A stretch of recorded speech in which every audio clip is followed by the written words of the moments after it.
Free Golden Eagles for War Thunder. Download the app in the description below.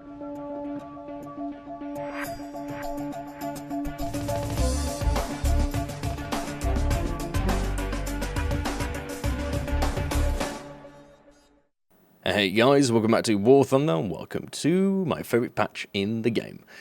1.69, and it's ironic that 69 is that one number that depicts the greatest patch in the history of War Thunder for me, but this is the patch that I had the most fun in. This is the patch that I enjoyed playing every vehicle. I enjoyed the challenging aspect of AAA, I enjoyed the slightly relaxing aspect of close air support, and yet I'm not going to show you a game with HVAR or RP3 or the Russian rockets that we have. Instead I'm going to go with that standard German game. And this one, and when I say special, I don't actually mean what happens in the game, because I haven't looked at the game. This is, 3 months, 4 months old footage that I just happened to have come across, because I remember when I was browsing through SPAA footage, and this was one of those for making my SPA montage that I uploaded last Friday. If you haven't watched it yet, I recommend you do. Maybe the music might not suit your taste, but I've made it because I wanted to, and I think that it came out pretty damn alright for what is essentially a very boring gameplay. Forehead. Now, to start the commentary on this one is going to be a little bit different. I don't remember this match. I have very little recognition of what happens, so we're going to go through this one in a little bit more of a live commentary fashion. In terms of, imagine me being a caster, watching a tournament match play, having no idea what's going to happen, because that's kind of how I feel. I've played 45,000 games, I have absolutely no idea which one this was. Now, first thing to talk about is the capture point mechanics. See my team? They were waiting. They were waiting before they capped. And the reason this is important is because in capture points you get a certain amount of spawn points. The trick is the spawn points don't get smaller depending on how many people are in the cap. So if you have only one person at the capture point, or if you have 20, they're all going to get the same amount of spawn points, which is a very, very nice feature. However, some players don't leave the capture point fast enough, and so in this case I think I ended up ramming the guy and then he was ramming me, and we were in a bit of a sumo match, and then I get my cannon blown out by an artillery strike, so I'm stuck here repairing. So I just thought to myself, you know what, you go your merry way, I'm going to sit here for 11 seconds, and then I'm going to go and carry the game for you. The camouflage.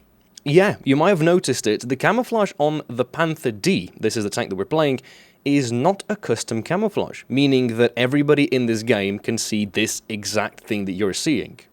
Why?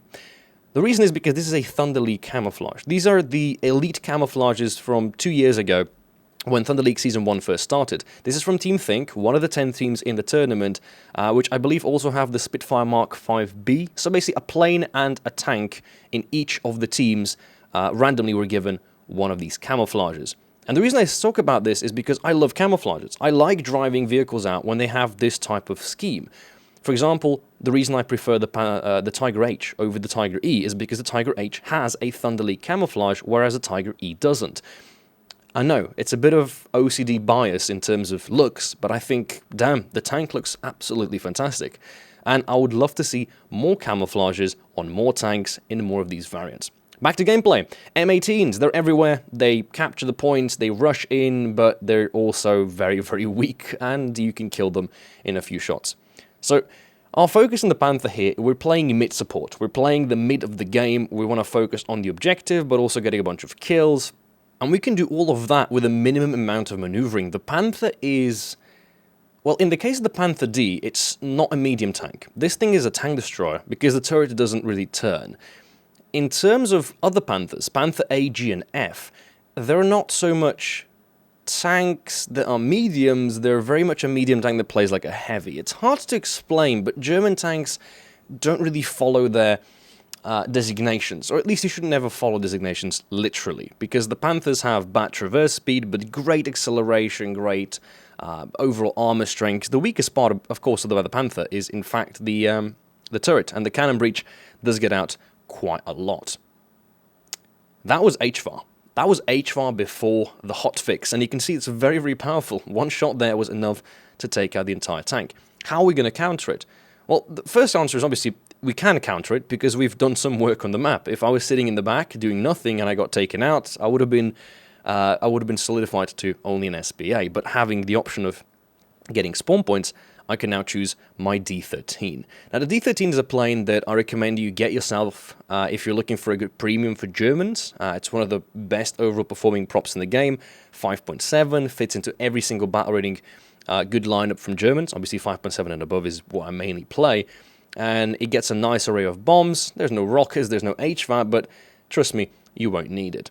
Now, in this case scenario, I could have also decided to spawn the Ostwind or a Wirbelwind. The reason I didn't is because we have the capture point C, and we don't have B, and neither does the enemy team. So there's no ticket bleed. In the case of a ticket bleed, I would have gone for a tank before I've gotten for an SPAA.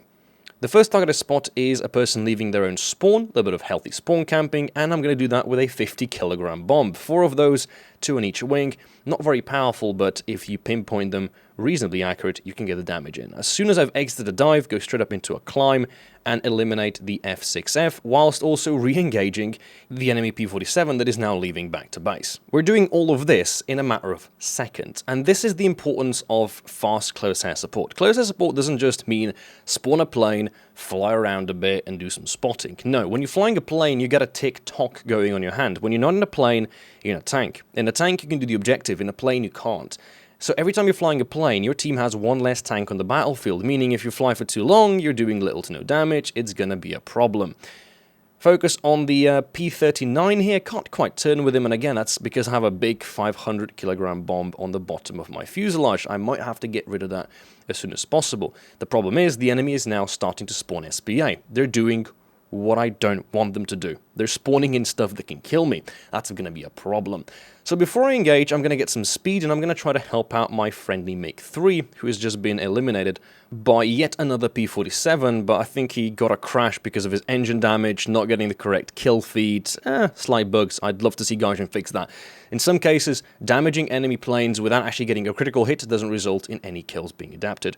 Here I make a first mistake. See that SU-152? Yeah, he's being flanked by a Sherman, and I wanted to get that Sherman by a bomb drop between the buildings. Mistime it, crash into the ground, nobody gets the kill for it, but I do critically damage the enemy Sherman. That's going to help my teammates just hold off the capture point a little bit longer. With all that damage done, we now have 3,400 spawn points, and so there's no point spawning a tank at this point. I can still go for another plane. Now, I have no backup on the D13. I didn't feel like playing the Taiwan 152C3, so instead I went for the budget D13. This is the D12. This is the free-to-play version available for everybody that wants to play it, and it arguably gets an upgrade. Instead of 320mm, the one in the nose, the 120 in the nose, is replaced by a 30mm. So you get more firepower, slightly less ammunition, and I think it's an arguably insane plane to fly. This D12, compared to a D9, has completely different performance. The bombs it can carry are identical to the D13. The firepower is, again, superb. And yet, it does suffer from that outstanding, hey look, there's a P-47 that just sparked a bunch of shots. Never mind, we're going to re-engage the P-51. And P-51s are something that I don't think you should be flying in ground battles. Why? Because they're not low altitude, and they're not very good at turning, and they don't maintain energy that well. They're pretty weak. Once that thing goes into a turn, it becomes a sitting duck. And this is the timer. Right, if you look at the map again, we now don't have Bravo anymore, meaning we're in that scenario where, yet again, it's going to be a ticking clock. I dropped some bombs down behind a house. I missed pretty poorly, but it was an attempt, and that's the best part about these 50 kilogram bombs that you always get. You don't have to take these. If you're a beginner bomber, I think maybe abstain from using them. But for somebody who wants to do a bit of practice with bomb drops, especially on the wings, these are pretty neat to play around with. They drop quite wide, they're very hard to work with, but when you do get a kill, obviously getting a kill with a 50 kilogram bomb is rather satisfying. That and going head on with P-47s, I love me a bit of that. And then we got this scenario. You have a bomb, your plane is slower, and you have a person on your 6. What I would have usually tried to do is probably dive down, get the bomb off, try to kill them with the actual bomb, but the pilot snipe happened, something you can't really anticipate, and so it's time to replicate and do a bit of avenging in the Ostwind. Why the Ostwind? Like I explained before, we now want the capture point. And because the Ostwind can do both, damage enemy airplanes and go for the capture point, this is the ideal vehicle to use. This is the point where some of you might actually recognize this particular clip from the one in the SPA montage. This is, I think, one of the first clips on the first half of the actual video where a P-47 is crashing to the ground. At least that's what I'm feeling this match is going to become. How do we use an Ostwind? We load the best shell, we drive in a straight line, and we just try to shoot the enemy. You don't have to aim much. The trick behind German SPA in general, and most SPAs, you don't have to hit. You just gotta shoot in the near vicinity and keep yourself moving. Now, if you're going to be camping, aka sitting in the same spot waiting for the enemy to come to you, I recommend you get yourself a nice position on the map. Doing that from your spawn isn't optimum because you can't protect your teammates. And when you're playing SPA, you're not just trying to shoot down planes, you're trying to shoot down planes that are trying to kill your friendly tanks. And indeed, that does confirm my theory. That was the one kill featured in the montage itself. Now we reach the part of the game, or the match, that I like to call the kind of lazy one. This is where the game gets boring. Nobody likes to play this game, and this is usually where everybody tends to kind of leave the match. You have airplanes returning back to base. It becomes a little bit stale. The reason it happens is because you have ticket bleed that is slowly going down at the top of the screen. However, you don't have all the capture points. So you're faced with this question, which is, do we want to be very aggressive? Do we want to go for the third capture point and kind of, push the enemy team into submission? Or do we want to just hold the position, kind of be lazy, do a bit of camping? For me, I'm always going to go for the first. I don't like the idea of sitting in the back of the map. I don't like the idea of being passive. I like that aggression that a team can have when they push united. And so when I glance at the minimap, I can see a few of my teammates are relatively close to me, so I'm just figuring out I'm going to push forward, I'm going to swap my rounds to AP, and I'm going to engage the Sherman that has just popped out from cover. Now, luckily here, he got a shot into me that didn't kill me, didn't really damage anything that I have to repair that's drastic, and I was able to take out his cannon breach. Now, what the problem was is that he also had a teammate coming in with a, I think an M22 or an M24 Chaffee. Actually, the Chaffee from Thunder League.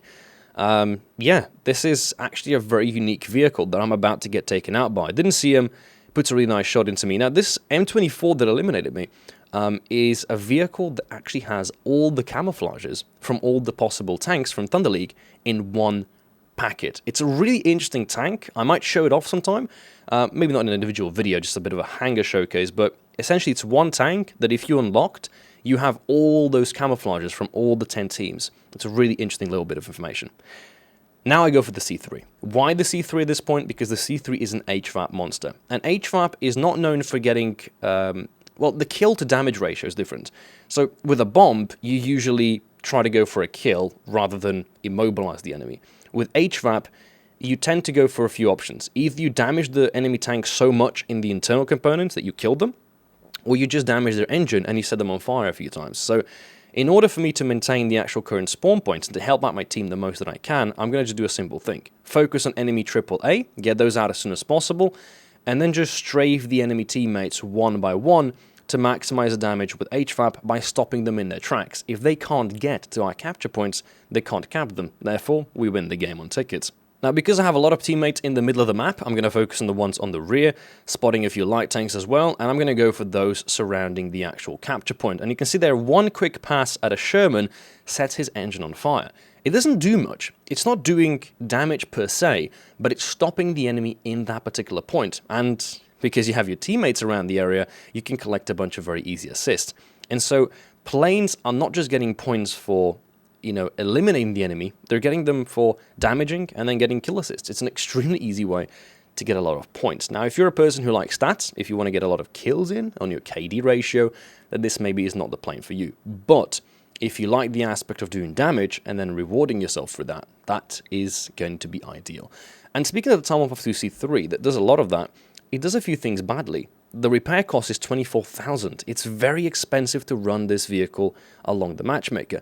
And this one flyout that I had, eliminating 2 SPAs and doing some damage to a Sherman with the kill assist until eventually getting into a bit of a nasty scenario, getting my right wing damage. You can see there the side of the actual camouflage is popping out. That means it's a bad camouflage. It doesn't actually have any custom feature on damage output per se. I was able to trade another P47 in a head-on, and that should still suffice for the cost of the spawn.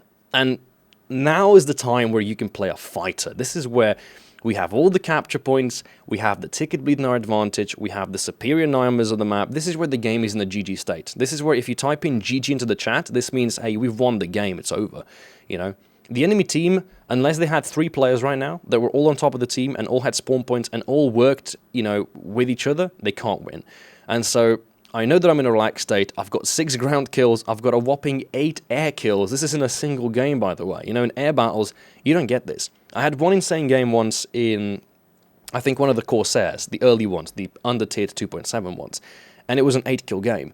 Here, 8 kills in one match, you know, it's a lot more possible, a lot more doable, albeit it was shared among 3 or 4 vehicles. And so, the focus now, we're pretty much just spawn camping from the sky, pointing at any kind of players remaining. I don't even know if I'm going to get any more kills, because if the enemy's not spawning anything in, yeah, we're just going to put some smoke on, fly around for a bit, and have a jolly good time, because we know the match has been completed. And so I think the main thing you should take from this video out is, in fact, the knowledge behind when, how, and why to spawn a plane. It wasn't that our team had more planes or better planes, it's that the enemy team had too many.